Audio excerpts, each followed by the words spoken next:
नमस्कार दोस्तों, Krishna career institute के ऑनलाइन पोर्टल पर आप सभी का स्वागत है।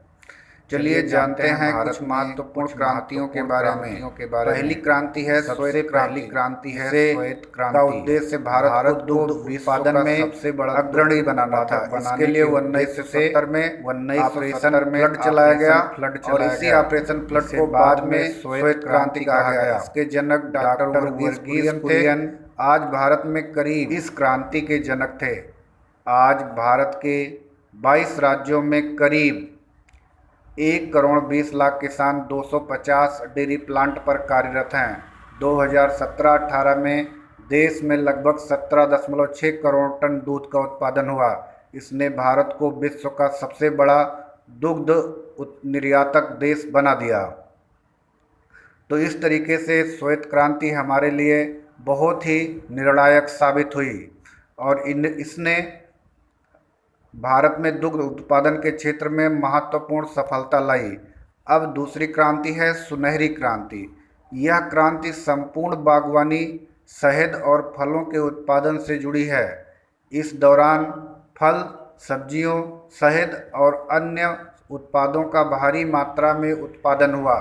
यानी सुनहरी क्रांति से भारत में शहद, फलों के उत्पादन में अपार वृद्धि हुई। इस क्रांति की अवधि 1991 से 2003 तक मानी जाती है। इसके अलावा रजत क्रांति का उद्देश्य अंडा उत्पादन और मुर्गी पालन को बढ़ावा देना है। अर्थात जो रजत क्रांति है वह मुर्गी पालन और अंडा उत्पादन से संबंधित है, जबकि सुनहरी क्रांति फलों, शहद के उत्पादन से संबंधित है। यह क्रांति बागवानी को बढ़ावा देती है।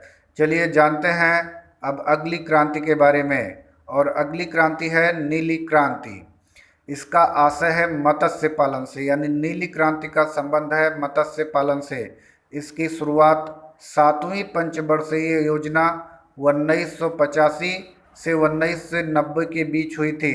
इसके तहत मत्स्य पालन तथा मछली के निर्यात के क्षेत्र में तकनीकी को अपनाया गया।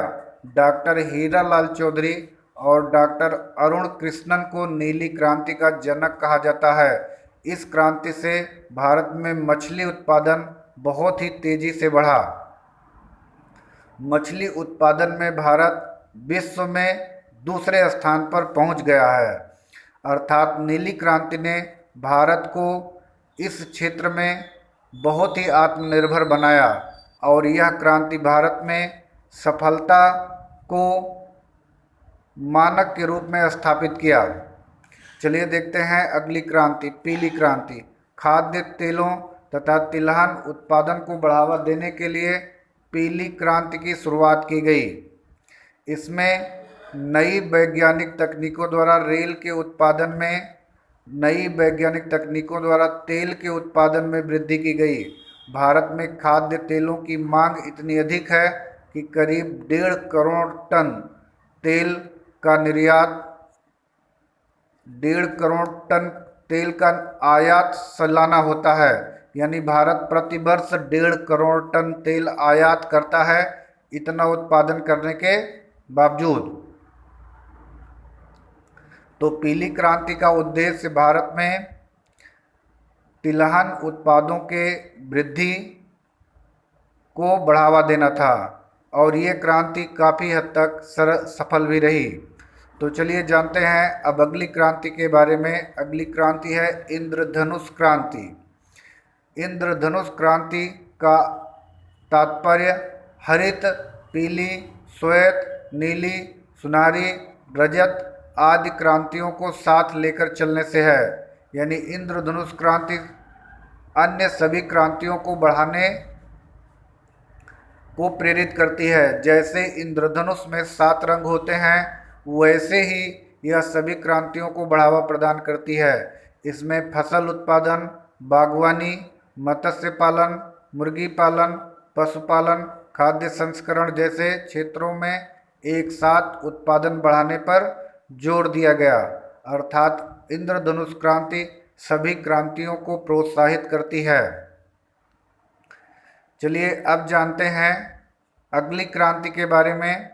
और अगली क्रांति है हरित क्रांति। अगली क्रांति जानेंगे हरित क्रांति। इसकी शुरुआत का श्रेय नोबेल पुरस्कार विजेता नॉर्मन अर्नेस्ट बोरलॉग को दिया जाता है। भारत में इसकी शुरुआत 1966 में हुई। इसमें अधिक उपज देने वाले संकर तथा बौने बीजों का उपयोग कर फसल उत्पादन में वृद्धि की गई। कृषि के क्षेत्र में प्रगति तथा खाद्यान्न आत्मनिर्भरता में हरित क्रांति का योगदान है। हरित क्रांति का जनक भारत में एम.एस. स्वामीनाथन को कहा जाता है, अर्थात एम.एस. स्वामीनाथन ने भारत में हरित क्रांति को बढ़ाने में अत्यंत सहयोग दिया, जबकि इसकी शुरुआत का श्रेय नोबेल पुरस्कार विजेता नॉर्मन बोरलॉग को है। भारत में हरित क्रांति 1966-67 में हुई। तो आज की वीडियो में इतना ही। आप सभी लोगों को जय हिंद।